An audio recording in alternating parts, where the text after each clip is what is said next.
This week on The Breakout, We're talking Golden Dome in Paris. and the budget in DC.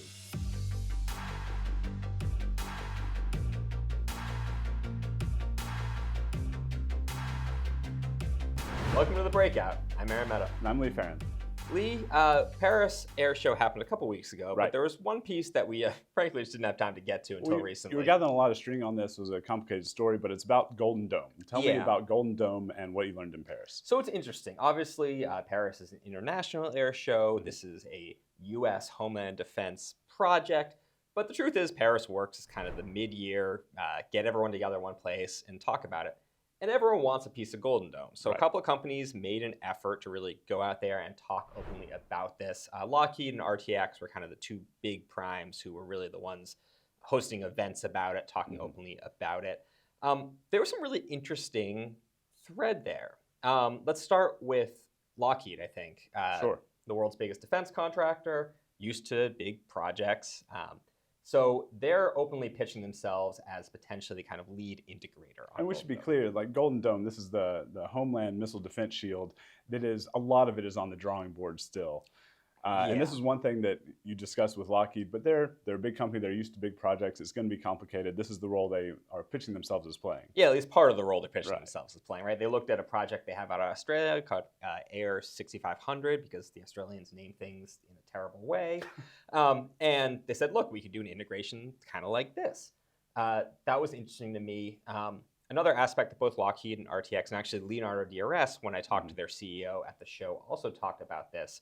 Was we have all these existing technologies. Let's make sure that we're working them in. So we have that, and Leonardo DRS said we have some satellite programs and some lower tier counter UAS programs. And that's what U.S. officials have said in congressional testimony, that the beginning of this is going to be stuff that U.S. already has. It's kind of a re-networking of existing capabilities, but then there's space-based interceptors. Yeah, this is the sexy part of the new. Everyone's kind of like, whoa, that's kind of a crazy thing that might not work.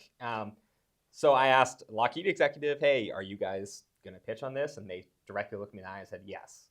I asked an RTX executive the same question, and they said kind of a general statement when I said, well, that doesn't sound like a no. He smiled and said, no, it's not a no.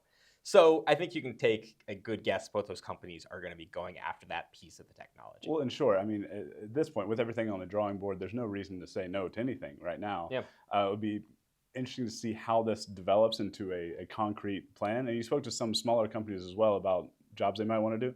Yeah, I mean, you hear some of the smaller companies saying, look, we can fill against some of these gaps. What was interesting is the big primes all said, this is going to be a whole of industry approach. We're going to have everyone in here said by names, your Andurils, your Palantirs, your startups, your mid-tier companies, your big companies. Everyone's going to end up getting some sort of piece of this, which is why it's very interesting to me to see these big guys kind of positioning themselves for what their role might be going forward. Well, keep an eye on that, and after the break, we're going to come back and talk about the budget. At Leonardo DRS, our agility helps bring the ability to dominate in any scenario, on any platform, helping our warfighters accomplish the mission and get home safely. Leonardo DRS, our agility, your advantage. All right, so Lee, reconciliation got done right before July 4th. So that means there's $150 billion for defense, most of which we expect, according to a plan from the Trump administration, to use this year to hit that $1 trillion defense target that's been talked about. Now that reconciliation is done, we can talk about the actual defense budget. The other $850 billion. Yeah, give or take. So what we've seen from the budget is there was I would call it chaotic rollout of the budget documents instead of the kind of everyone gets it on one day thing. It's kind of been put out piecemeal, but largely the defense budget is now out there from the Pentagon. The House Appropriations Committee already has done their markup. Did a markup of a it came out before the defense budget came out. Makes total sense. Pretend that never happened. Next steps. Some stuff happening this week. So this week we have the SASC is doing its subcommittee markup all through the week. This is behind closed doors, so we're not exactly sure, obviously, what's going to come out of that. But by the end of the week, hopefully they'll have their own budget ready. Yeah, and the idea is that they'll have their own version of this, and then the House will do its own version, I believe, next week we're looking at.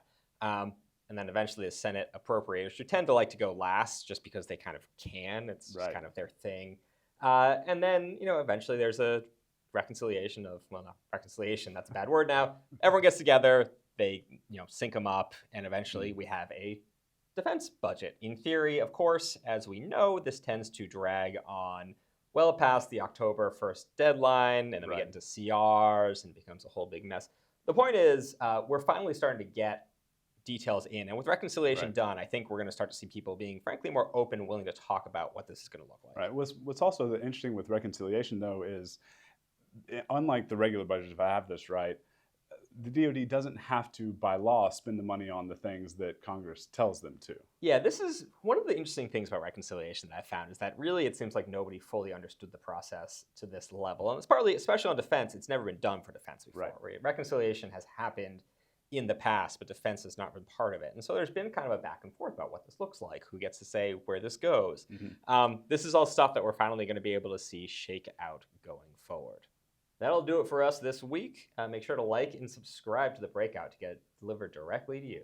And if you like podcasts, we're on your favorite podcasting platform. Just search us there. Thanks for watching. I'm Aaron Mehta. And I'm Lee Ferran. See you next time.